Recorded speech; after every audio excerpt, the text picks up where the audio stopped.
Shalom Bapak Ibu yang terkasih. Bagaimana apa kabarnya hari ini? Luar biasa karena kita punya Tuhan yang luar biasa. Saya percaya hari-hari ini adalah hari-hari di mana kita terus berjaga-jaga. Ya, kita terus rindu, pengen tahu apa rencana dan kehendak Tuhan. Karena semua yang terjadi di depan kita itu membuat kita ini harusnya semakin mengerti. Karena kita tidak ada dari kita yang pernah tahu seberapa sisa waktu yang masih Tuhan berikan buat saudara dan saya. Kalau kita bicara tentang sisa waktu umur, ya, nggak ada yang bisa lihat dari segi tua mudanya. Dengan adanya pandemi ini, rasanya semua kepintaran manusia, usaha manusia, nggak ada satupun ternyata yang bisa mengendalikan kehidupan selain Tuhan. Pada akhirnya semua kita menyerah dan hanya percaya bahwa mati hidup kita ada di tangan Tuhan. Kalau orang berkata, oh yang mati kena corona ini yang tua-tua, yang sudah banyak penyakitnya. Itu yang duluan mati, sementara yang masih muda-muda itu sehat-sehat gak bakalan mati, siapa ngomong. Teman saya mamahnya 83 tahun kena corona, kakaknya 50 tahun kena corona. Menurut saudara 83 sama 50 yang mati yang mana? Ayo. Semua dengan logika manusia menjawab yang mati yang umur 83. Salah, yang 83 gak ngapa-ngapa, yang 50 mati. Makanya kalau saya bicara tentang kematian jangan melirik sama yang rambut putih. Terus dalam hati saudara kayaknya dia duluan nih. Yang namanya mati itu gak harus tunggu tua dulu. Kita semua sekarang sedang berdiri di antrian. Tidak ada seorang pun yang tahu. Tapi gak penting kita tahu kapan kita mati, kapan waktunya datang. Yang terpenting adalah mari kita persiapkan hidup. Amin saudara. Dan kita suka atau tidak suka, kita mau atau tidak mau, kita siap atau tidak siap. Yang pasti di hidup ini hanya mati. Dan kita semua sedang berjalan ke sana. Tetapi selama kita masih diberi Tuhan kesempatan hidup, mari kita sungguh-sungguh pakai waktu-waktu ini. Efesus 5 ayat yang ke-17 berkata begini saudara. Ya. Efesus 5 ayat yang ke-15 mulai. Karena itu perhatikanlah dengan seksama bagaimana kamu hidup. Jangan seperti orang bebal tetapi seperti orang arif. Dan pergunakanlah waktu yang ada karena hari-hari ini adalah jahat. Ayat 17, sebab itu janganlah kamu bodoh. Tetapi usahakanlah supaya kamu mengerti kehendak Tuhan. Firman ini berkata sebab itu janganlah kamu bodoh tetapi usahakanlah supaya kamu mengerti kehendak Tuhan. Saudara, orang yang bodoh di hadapan Tuhan itu bukan orang yang gak bisa baca. Orang yang bodoh di hadapan Tuhan itu bukan orang yang tidak sekolah. Orang yang bodoh di hadapan Tuhan adalah ketika engkau tidak mengerti kehendak Tuhan. Setinggi apapun sekolahmu, sebanyak apapun hartamu, ketika engkau enggak ngerti kehendak Tuhan atas hidupmu, maka kita termasuk orang yang bodoh di hadapan Tuhan. Dan orang bodoh pasti binasa, kata firman Tuhan. Hal yang terpenting yang harus kita kejar di hidup ini adalah mencapai kehendak Tuhan atas hidup kita. Karena kesuksesan di mata Tuhan itu bukan waktu engkau jadi direktur. Kesuksesan di mata Tuhan bukan ketika engkau jadi pemimpin perusahaan atau jadi apapun. Kesuksesan kita di mata Tuhan waktu kita mengerti kehendaknya dan kita menggenapi kehendak itu. Dan kita hidupi kehendak itu. Makanya saya berkata kepada anak-anak saya, Mami tidak suruh kamu sekolah yang tinggi, capai ilmumu setinggi langit. Atau kejar ilmu sampai di negeri China, enggak. Karena semua orang melakukan yang sama. Saya bilang kepada anak saya, kamu itu berhasil atau tidak di mata Tuhan. Ketika kamu menemukan kehendak Tuhan atas hidupmu. Apa kehendak Tuhan atas hidup kita saudara? Itu yang harus kita kejar hari-hari ini. Saya tidak pernah menyangka saya bisa menjadi hamba Tuhan. Saya tidak menyangka saya bisa menjadi seorang penginjil. Ya, saya dilahirkan dalam sebuah keluarga. Papi saya haji dan dari kecil saya sudah dibesarkan diwanti-wanti jangan berteman sama orang Kristen. Jangan pacaran sama orang Kristen. Ya, kata papi saya, kalau kamu pacaran sama orang Kristen lebih baik papi masuk penjara. Papi bunuh kamu daripada kamu bikin malu keluarga. Dan itu tertanam di benak saya sehingga saya nggak berani dekat-dekat sama cowok Kristen. Padahal yang ganteng-ganteng itu cowok Kristen. Amin, bapak-bapak. Mumpung saya ada yang muji loh ini. Lalu akhirnya saya menjalani hidup saya tanpa mengerti rencana Tuhan. Yang saya ngerti adalah hidup adalah untuk menggenapi keinginan saya. Dan sampai detik ini banyak orang Kristen yang masih hidup hanya untuk kepentingan pribadinya. Tadi saya dengar Pak Michael bersaksi cerita waktu membuka tempat ini. Dia harus menjual sebagian barang-barang yang dia suka. Mobil, jam tangan mewah harus dijual. Untuk kepentingan kerajaan, untuk kepentingan Tuhan. Iya, karena hidup ini bukan soal kita. Hidup ini bukan tentang aku. Tapi hidup ini tentang Tuhan. Tentang kepentingannya di bumi ini. Tentang untuk apa engkau menghabiskan waktu-waktu hidupmu. Kita diberikan Tuhan anugerah hidup saudara. Kita diutang nyawa tiap hari sama Tuhan. Saya beberapa waktu yang lalu menemani mami saya operasi. Karena mami saya umur 73 tahun jatuh dan pangkal pahanya patah. Dan harus dioperasi. Jadinya saya temenin mami saya di rumah sakit khusus bedah patah tulang. Itu kayak neraka di bumi itu rumah sakit. Orang yang masuk teriak di situ, isinya tangis satu, aduh. Pokoknya kesakitan, nanti lewat yang kakinya buntung di depan saya, lewat yang baru kecelakaan. Ya, saya temenin mami saya waktu selesai obat biusnya bekerja. Dia menangis kesakitan, saudara, menahan rasa sakit setelah habis operasi itu. Di situ saya merenung gitu ya. Seringkali kita waktu diberi sehat, kita tuh lupa bersyukur. Betapa saudara kesehatan itu, engkau dalam keadaan baik itu sudah puji Tuhan, haleluya 12 kali. Saya temenin mami saya, dia menangis kesakitan, saya juga ikut menangis ya, membayangkan bagaimana rasa sakit. Tapi di situ saya belajar, ya Tuhan ya, seringkali kita nih cuma karena masalah sepele kita bersungut. Kita lupa bahwa maaf saudara. Hari ini engkau masih bisa buang air kecil, itu anugerah. Maaf, engkau bisa buang air besar, itu anugerah. Pernahkah saudara bangun pagi lalu engkau ke toilet dan ketika engkau buang air kecil engkau berkata terima kasih Tuhan. Karena ada begitu banyak orang di rumah sakit yang sampai hari ini gak bisa buang air kecil dan mereka kesakitan menangis. Bahkan saudara tadi saya sampaikan, kematian pun itu juga anugerah. Karena bagi sebagian orang banyak yang udah minta mati, enggak mati loh. Beberapa orang telepon saya, Bu Debbie doakan saya biar mati Bu. Kenapa? Saya sakit. Dokter tidak menemukan sakit saya, tapi tiap hari Bu tulang saya kayak ditusuk-tusuk pisau, rasanya sakit luar biasa.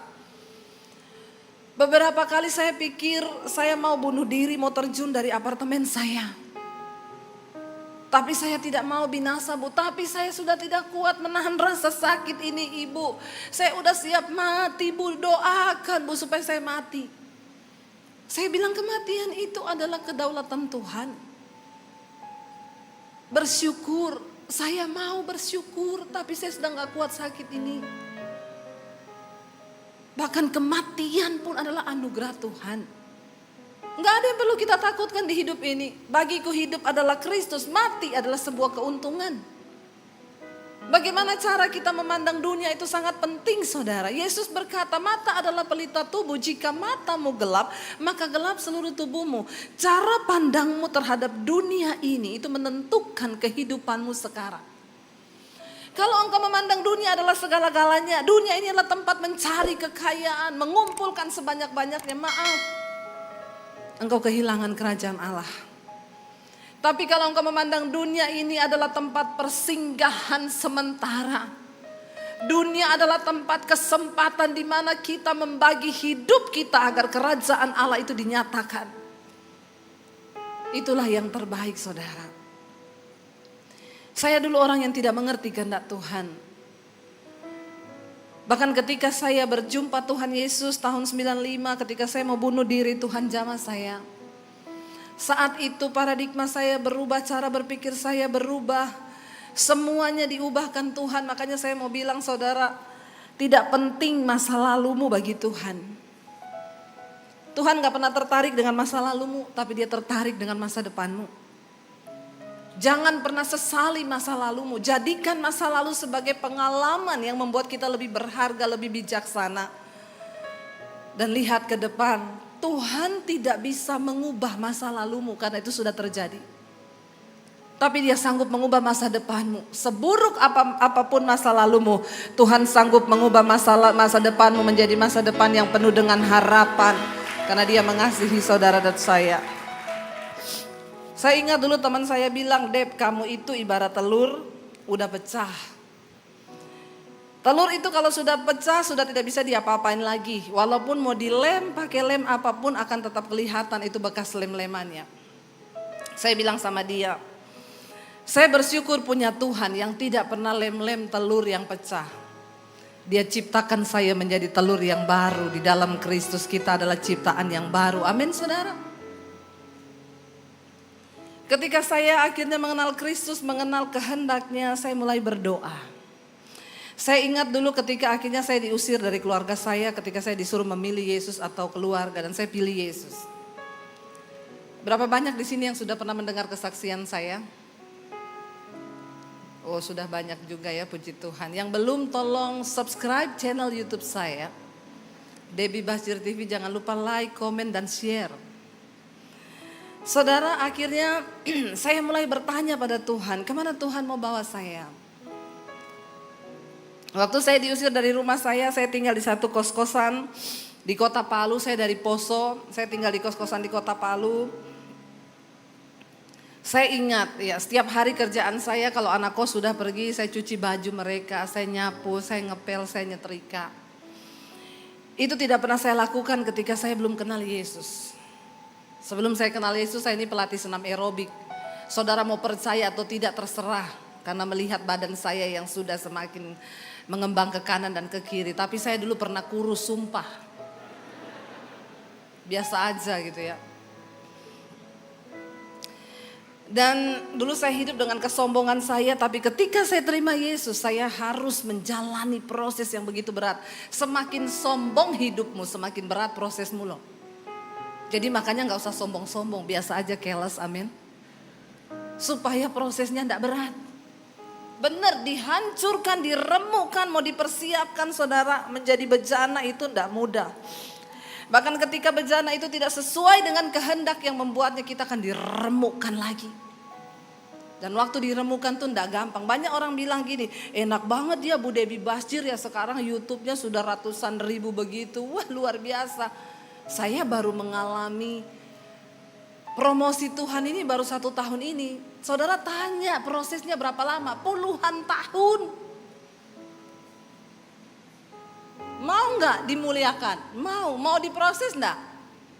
Itu satu paket, tidak pernah akan ada kemuliaan tanpa salib. Jadi kalau saudara mau dimuliakan, maka saudara harus siap diproses. Alkitab berkata, berbahagialah orang yang bertahan dalam penderitaan. Berbahagialah jika engkau jatuh ke dalam berbagai-bagai pencobaan, karena engkau tahu bahwa tujuan terhadap imanmu itu mendatangkan ketekunan, ujian terhadap iman. Tapi yang namanya orang Kristen mana mau diproses, maunya dimuliakan. Sesat. Tidak ada kemuliaan tanpa proses. Enggak akan pernah saudara lihat itu. Ya, kita bisa cepat naik ke puncak sukses, tetapi hanya karakter yang bisa membuat kita bertahan di atasnya. Dan ingat, Tuhan tertarik dengan karakter kita yang dibentuk. Makanya tadi saya sampaikan, maaf saudara, setan tidak pernah takut dengan orang Kristen masuk keluar gereja. Setan gak pernah takut waktu bangku-bangku gereja penuh. Setan bilang gak apa-apa, mereka satu level sama kita. Karena di kitab Yakobus dikatakan engkau percaya hanya ada satu Allah saja, itu baik.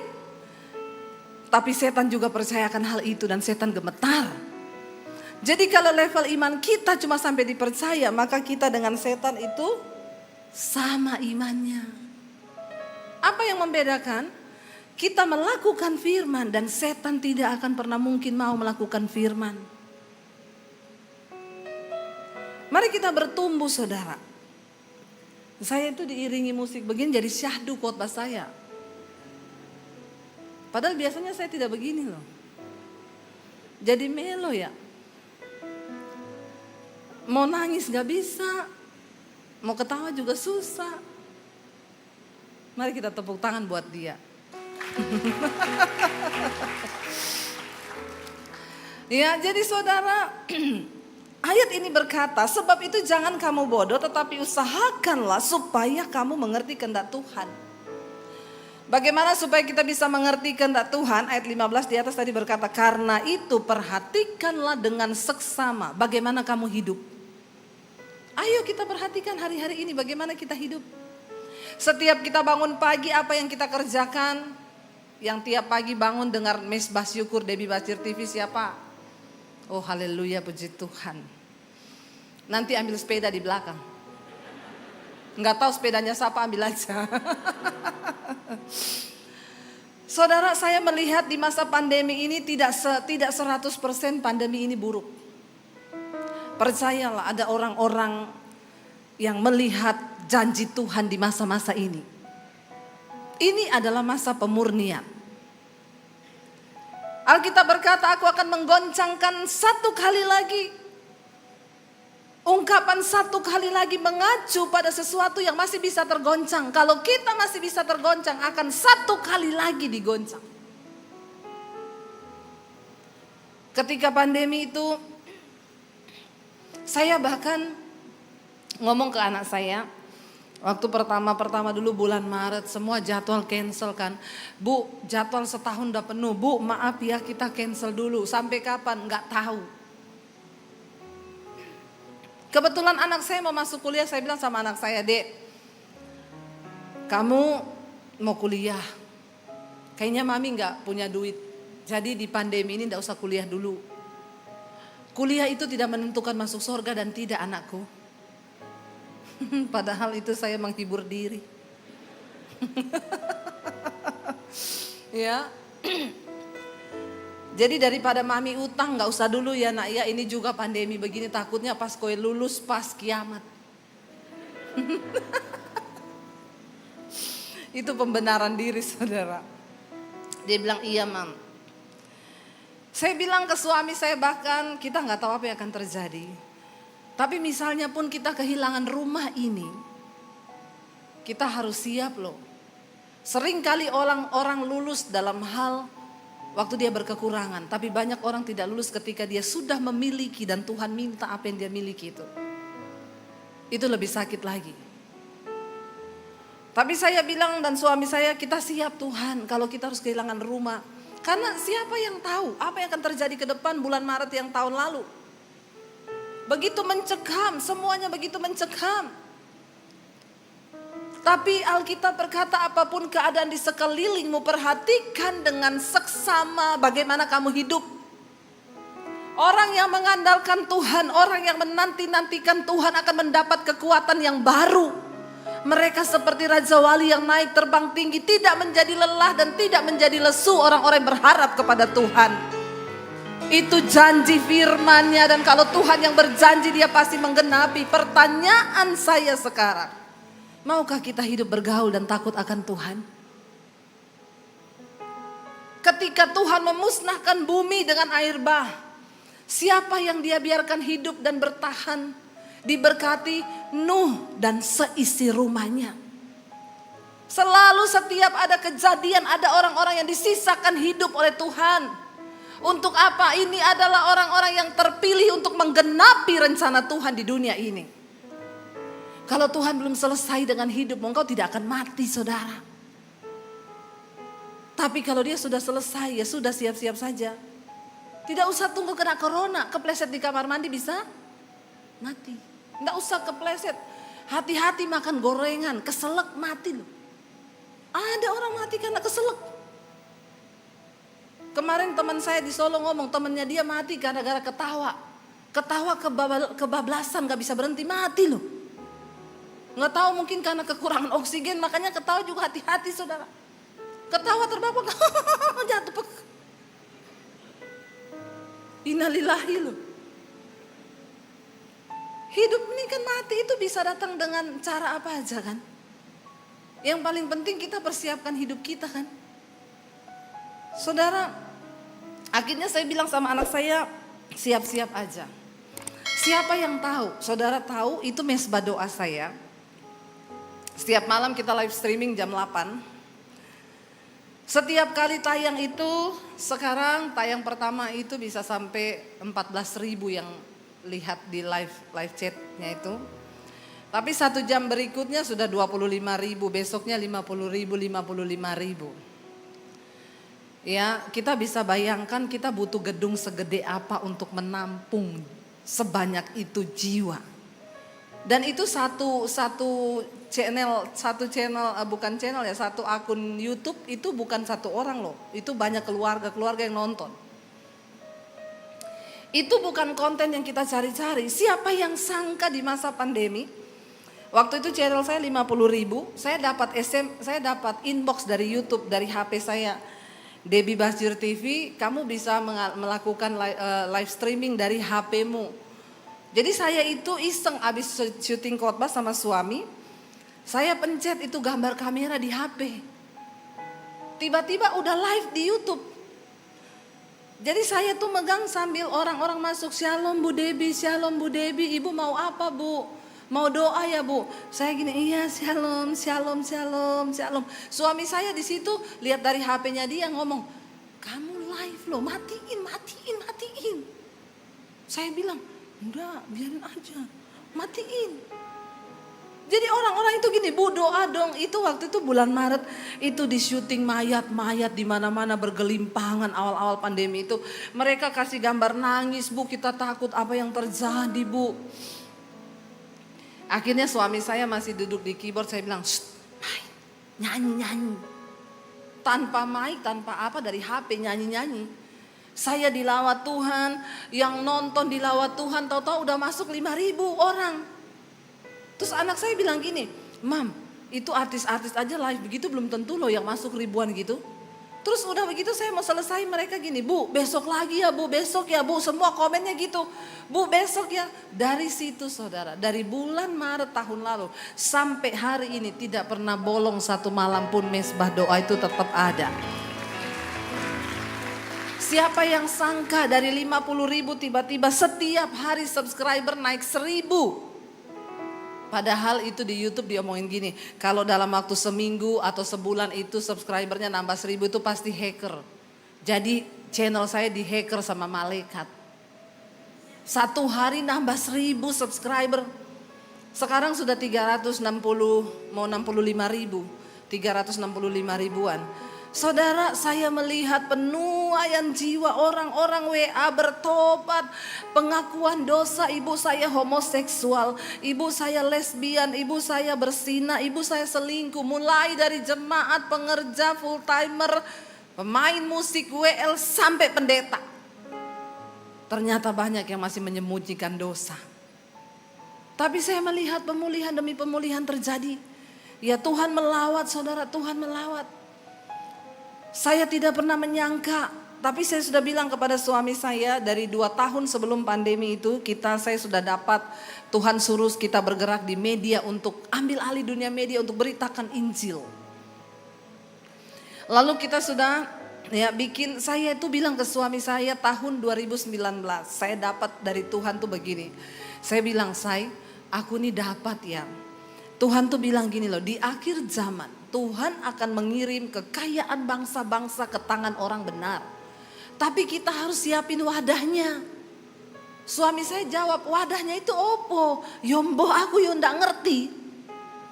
Tapi apa ya, apa? Akhirnya kita mulai Enggak kepikiran YouTube ini saudara. YouTube ini saya cuma pingin menyampaikan firman yang tanpa ada yang menghalang-halangi. Bu, kalau khotbah gak usah terlalu keras lah.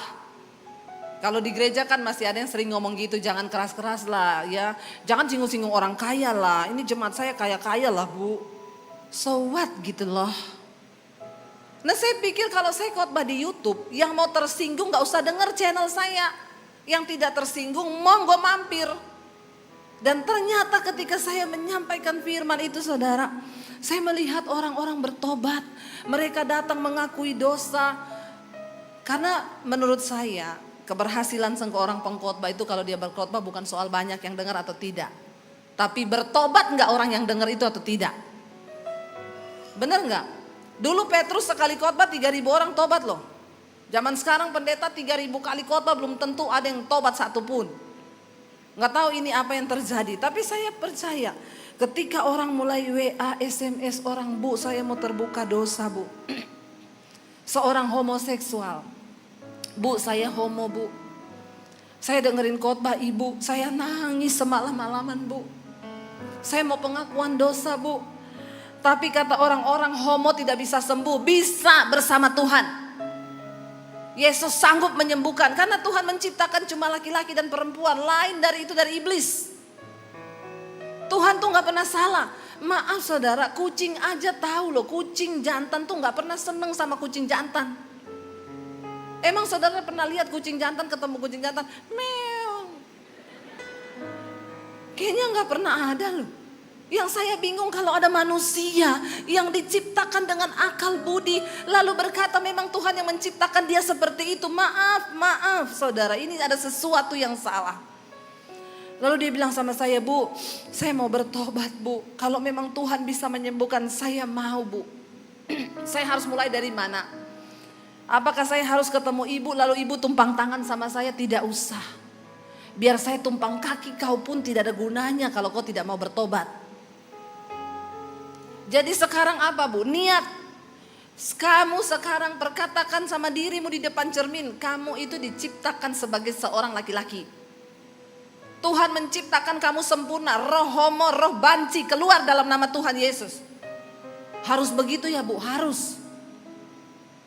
Ya, karena Tuhan menciptakan kita ini normal. Saya pernah satu kali saudara ada jemaat bapak-bapak, Bu Debi Shalom. Dulu saya suka nonton khotbah ibu, sekarang tidak. Kenapa? Istri saya marah kalau saya nonton khotbah ibu. Kenapa? Kata istri saya, jangan kau nonton itu Debbie Basir, itu transgender. Astagfirullah.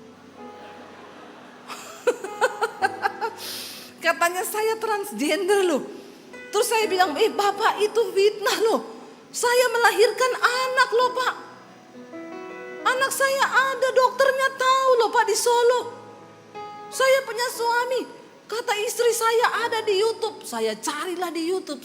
Ternyata saya itu pernah wawancara Jonathan Tan itu transgender. Suami saya bikin judul Debbie Basir transgender bertobat.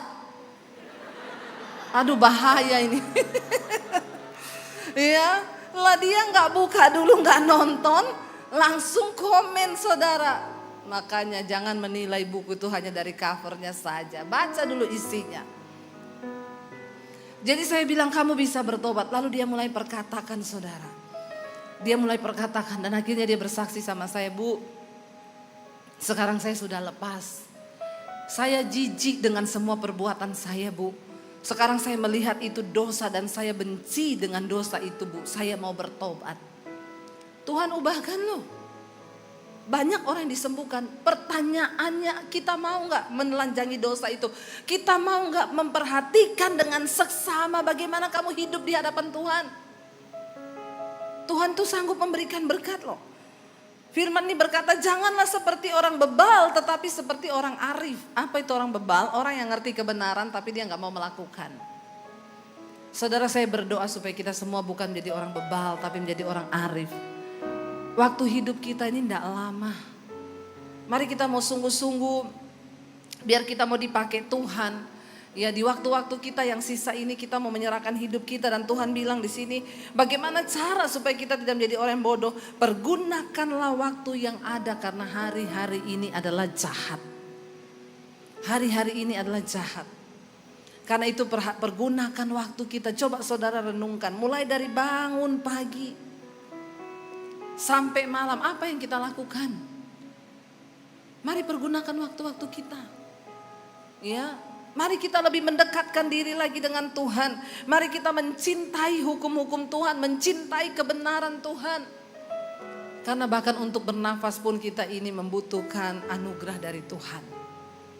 Saya berdoa supaya setiap saudara di tempat ini yang mendengarkan khotbah ini malam ini, bahkan saudara juga yang menyaksikan live streaming di YouTube, ayo kita bertobat. Di dalam rumah tangga jadilah suami-suami yang menjadi imam yang benar, yang membawa istri dan anakmu kepada takut akan Tuhan. Makanya bapak-bapak itu kita mulai yuk dalam gerakan handphone jangan dipasang password bapak-bapak, amin. Yang merasa bapak-bapak di sini tolong bilang amin. Tidak ada password lagi ya antara suami dan istri. Karena itu caranya setan itu bersembunyi di sana. Jadi ibu-ibu kalau ada suamimu yang HP-nya di password dan dia tidak mau istrinya tahu, itu saya jamin 100%, 99,9,999 itu ada something di situ pasti. Karena terang itu hanya berbuahkan kebenaran, terang itu hanya berbuahkan keadilan, tidak ada yang perlu kita tutupi. Di Jakarta ada ibu-ibu konseling, Bu Debbie, suami saya tiap malam itu HP tidak pernah lepas Bu. Ke toilet bawa HP, ke kamar mandi bawa HP, pokoknya kemana-mana bawa HP. Ada di sini yang begitu, tidak usah angkat tangan. Nanti kita baptis ulang loh. Direndam agak lama 15 menit. Biar buka mata langsung di rumah Bapa di sorga. Lebih baik tubuhnya binasa tapi jiwanya selamat. Jangan main-main saudara. Dia bilang itu kemana-mana bawa HP Bu, 1 kali Bu malam-malam. Memang saya sudah curiga suami saya ini. Malam-malam Bu dia lagi tidur. Tiba-tiba lagi chattingan, HP-nya terlepas dari tangannya dia Bu. Masih dalam keadaan posisi terbuka chattingannya, saya ambil Bu. Aduh hancur hati saya lihat suami saya sayang-sayangan Bu di situ sama siapa? Sama Ahmad.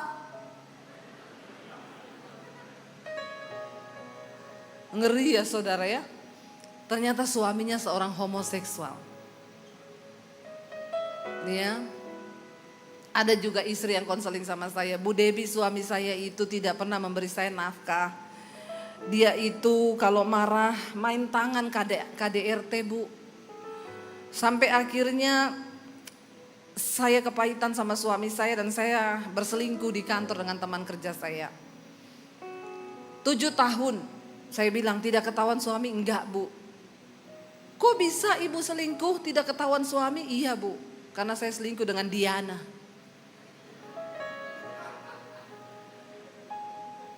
Jadi pasangan lesbi saudara, jangan tertawa loh, ini dosa loh. Karena kepahitan orang akhirnya dibawa kepada dosa. Saya berdoa di sini tidak ada yang begini-begini. Tolak dalam nama Yesus, amin. Sebelum Anda menyesal di kemudian hari. Karena sekarang itu, saya dilihatin fotonya pacarnya. Sekarang itu saudara jangan lihat yang lesbi itu yang rambut pendek kayak saya loh. Enggak loh, sekarang lesbi itu rambutnya kriwil-kriwil loh. Enggak model-model kayak saya begini malah tulen loh. Ngeri loh sekarang dosa itu. Ya, karena kepahitan akhirnya orang terluka dan ada alasan untuk dia bisa hidup dalam dosa. Dia bilang karena saya terluka dengan suami saya Bu. Saya kepahitan dengan suami saya. Jangan pernah memberikan setan alasan untuk engkau hidup melakukan dosa. Orang-orang yang sekarang berkata saya jadi homo gara-gara papa saya Bu. Dia dari kecil mukulin saya. Tidak ada tempat bagi setan untuk menemukan alasan di hidup kita. Kalau engkau mau melakukan firman Tuhan. Karena firman itu ya dan amin. Yuk kita lakukan firman. Ayo kita sanggup saudara, Tuhan memberikan kita roh yang lebih besar dari segala roh yang ada di dunia ini. Roh itu yang akan memberikan kita kemenangan. Makanya saya bilang suami istri, ayo kita mulai dari keluarga kita terlebih dahulu. Kita kuatkan keluarga kita hari-hari ini. Saya tadi pagi sampaikan, saya sama suami saya tuh sampai hari ini tidak cocok. Kenapa? Suami saya orang Solo, saya tuh Sulawesi. Bagaimana kita bisa cocok? Dari makanan aja sudah berseberangan. Orang Solo itu manis, nggak ada pedas-pedasnya. Orang Sulawesi asin, nggak ada manis-manisnya, pedas semua. Jadi kita menikah pertama kali itu, kita ketemunya sih sudah enak di gereja sih. Karena tempat yang paling enak ketemu jodoh itu kan di gereja, saudara ya. Ini ada pesan sponsor dari belakang ya. Kan kalau ditanya orang dulu ketemunya di mana Bu? Di gereja. Ih, luar biasa ya. Daripada ketemu di mana dulu? Di terminal. Aduh. Ini mau nyopet atau cari jodoh gitu ya. Saya ketemunya di gereja karena memang dari saya pertama kali bertobat saya bilang, Tuhan, hidupku sekarang bukan milikku lagi tapi milik Kristus. Jadi saya juga mau cari jodoh, bagi saya pernikahan adalah untuk menggenapi rencana Tuhan. Saya tidak mau main-main. Hei, dengar para wanita di sini, engkau telah ditebus dengan harga yang mahal. Jangan murahkan dirimu dengan pasangan-pasangan yang tidak seiman, yang orang-orang yang hanya bermain-main. Para anak muda dengar baik-baik. Kita ditebus dengan harga yang mahal dan wanita super itu cuma untuk pria super. Bilang amin dong. Jangan mau merendahkan dirimu. Saya dulu pertama kali bertobat saya bilang, Tuhan, saya tidak mau menikah. Saya sama Tuhan sudah cukup. Saya cuma mau melayani Tuhan. Hidupku hanya untuk melayani Tuhan. Tapi Tuhan bilang sama saya, kamu terlalu cantik untuk tidak menikah. Masalah buat lo. Ada yang keberatan? Akhirnya saya bilang, oke Tuhan, kalau saya harus menikah, saya berdoa jodoh itu untuk menggenapi rencanamu. Kalau sekiranya ada laki-laki yang datang dan itu tidak untuk menggenapi rencana Tuhan, tolak dalam nama Yesus. Seganteng apapun, sekaya apapun, tolak dalam nama Yesus. Hello wanita-wanitanya Tuhan yang ada di sini, anak-anak muda. Lalu saya mulai jalan saya ekstrim dengan janji Tuhan. Kalau engkau ekstrim sama Tuhan, Tuhan tuh ekstrim loh ngasih janjinya. Saya bilang, aku percaya Tuhan, ada orang datang kirim salam. Saya bilang gak usah pacaran, kalau jodoh pasti ketemu. Ada yang datang gak usah pacaran, doa saja, sombong banget, iya. Dan akhirnya saya ke Solo, saudara, saya ketemu suami saya di Solo. Kita ketemu di gereja dan saya bilang sama dia, kita berdoa, kalau memang ini dari Tuhan, saya tidak cari pacar, tapi saya cari jodoh. Nggak usah pacaran kalau belum yakin itu jodoh. Buang tenaga, buang pikiran, buang pulsa. Ya, rencana Tuhan itu pasti yang terbaik. Imani. Akhirnya kami menikah, saudara. Saya pikir ketemu jodoh di gereja itu, wah pasti kalau berantem shalom. Haleluya. Begitu kan pikir saya. Ternyata menyatukan dua pribadi itu tidak mudah. Makanya saya bilang yang muda-muda itu, kalau saya lihat di Instagram ada orang foto prewed. Maaf saya menyebutnya begitu, prewed. Satu di lembah, satu di gunung, wah satu tangan begini, ada ombak-ombak, basah-basah, prewed. Saya bilang belum masuk, nanti. Makanya ndak usah foto-foto pre-wed. Nanti kalau sudah after-wed, ya baru masih ada nggak foto-foto begitu. Makanya saya sama suami kalau foto sudah menikah 20 tahun. Foto bersama, gandeng tangan saya tulis after-wed. Itu yang benar. Menyatukan dua pribadi ndak gampang. Saya selalu berkata kalau saudara pengen menikah untuk bahagia, maka ndak usah nikah. Ada di sini orang yang nikahnya bahagia, tolong angkat tangan yang bahagia. Saya nikah bahagia banget Bu, enggak pernah berantem seumur hidup. Selama kami menikah belum pernah berantem, ada di sini? Kalau ada angkat tangan tolong, saya doakan Anda terangkat hidup-hidup seperti Henokh. Langsung melayang saudara. Yang cocok sama pasangannya cocok banget. Nggak pernah berantem, saya sama suami nggak pernah berantem bu. Pokoknya tiap hari cocok terus. Orang Jepang menikah sama robot. Ditanya, Bapak kenapa nikah sama robot? Saya sudah 3 kali cerai. Tidak cocok menikah sama manusia, paling cocok sama robot. Iya, lu sakit jiwa. Ya, katanya robot itu apa-apa, oke, apa-apa setuju. Tunggu aja kalau dia korslet, kesetrum lu. Mati malah. Orang kok sakit jiwa saudara. Suami istri itu kenapa Tuhan satukan? Kita nih saling membentuk. Amin. Suami yang tidak sabar akan dilatih sabar oleh istrinya.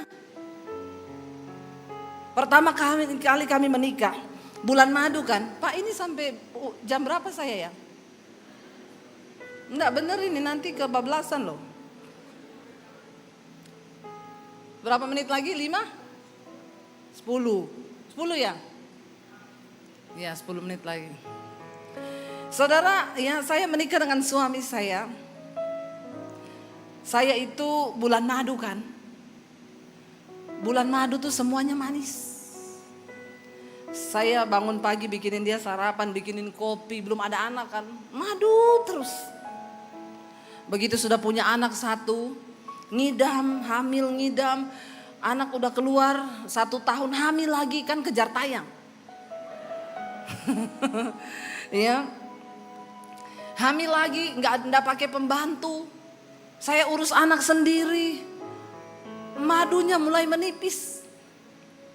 Lama-lama habis madunya tinggal lebah. Lebahnya lebah hutan. Lalu saudara mulai ribut. Suami saya teriak, kopi mana nih kopi? Saya bilang, punya tangan kaki 2 sama-sama. Di dapur ambil sendiri, ada di toples bikin sendiri. Ada gula, ada kopi di situ bikin. Dia bilang, kenapa jadi begini? Lebah. Nggak usah muluk-muluk. Saya tuh hamba Tuhan, saya mengalami. Nggak ada hamba Tuhan yang hidupnya alay lebay, nggak pernah ribut, nggak pernah apa. Saya mengalami. Saya bilang akhirnya ke suami saya, kamu tahu nggak, papiku itu dia itu pegawai kepala kantor loh.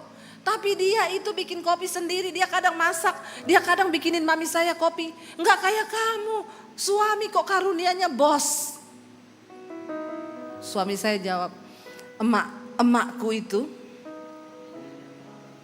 istri paling luar biasa. Pokoknya layani bapakku itu udah kayak abdi dalam. Bapakku cuma teriak, kopi, inggih. Kerupuk, inggih. Datang kerupuk. Nasi, inggih. Emosi gak saya dengar begitu saudara? Lebah ini lebah hutan. Dari hutan Sulawesi. Saya bilang kalau gitu nikahkan aja makmu sama papiku. Biar jadi pasangan yang luar biasa. Akhirnya kalau kita dua-dua saling menuntut. Saya mau tanya, itu rumah tangga mau dibawa kemana? Bubar di tengah jalan. Emosi semua menggebu-gebu. Satu kali suami saya teriak, kopi. Firman Tuhan berbicara di hati. Apapun yang kamu lakukan entah dengan perbuatan ataupun perkataan, lakukanlah itu seolah-olah untuk Tuhan dan bukan untuk manusia. Saya ke dapur saudara bikin kopi.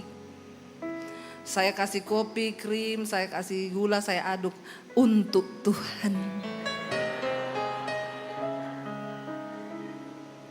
Biar gak gondok kan di hati. Mempraktekkan firman tuh gitu. Bukan muluk-muluk ya. Maka saya bilang orang yang bahasa rohnya kenceng itu jangan cuma di mimbar. Bahasa roh di rumah. Kalau mau berantem sama istri pakai tuh bahasa roh. Itu setan lari tuh.